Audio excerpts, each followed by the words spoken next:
Lima চলো।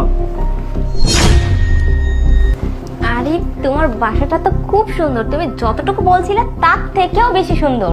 আরে মা আবার শুয়ে পড়লো কখন? লিমা তোমাকে নিয়ে আসলাম মার সাথে পরিচয় করে দেওয়ার জন্য, কিন্তু মা শুয়ে পড়ছে, মার কিছু হলো নাকি? আচ্ছা আমি একটু দেখছি, দাঁড়াও। মা, মা, আরে মা তো দেখছি ঘুমিয়ে আসছে। হ্যাঁ আরিফ, আমি তো দেখতে পারতেছি তোমার মা ঘুমিয়ে পড়ছে।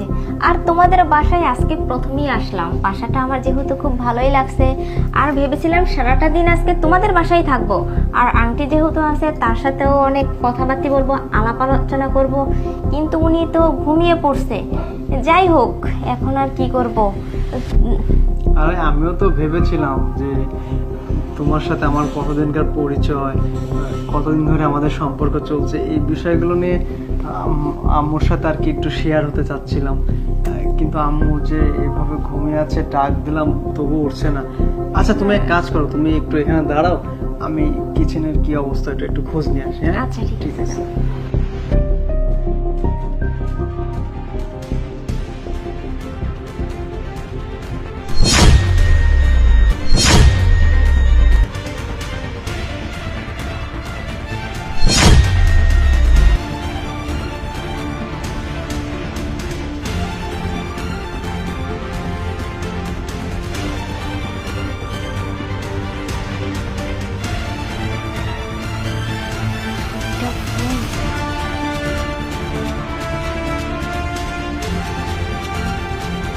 আরে হিমা, ওই কিচেনের সব রান্না বান্না সব কমপ্লিট।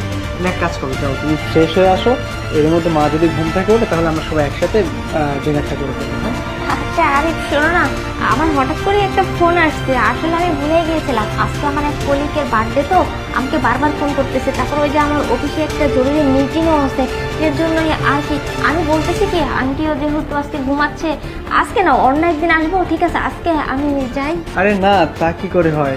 তুমি আসবে, রান্না বান্না সব কমপ্লিট, তারপরে বুঝো না একটা ব্যাপার আছে না, তুমি চিন্তা করো না, হচ্ছে খাওয়া দাওয়া করে তারপরে তুমি যদি আম্মু উঠুক, আর না উঠলে তো কিছু করার নেই, তুমি চলে যাও। শোনো আরিফ, আমি অন্য অন্য আরেকদিন আসবো। আরে এই দেখো না, আরিফ, মা উঠে বসছে। আন্টি মা। ভালো আছেন আপনি? হ্যাঁ ভালো আছি।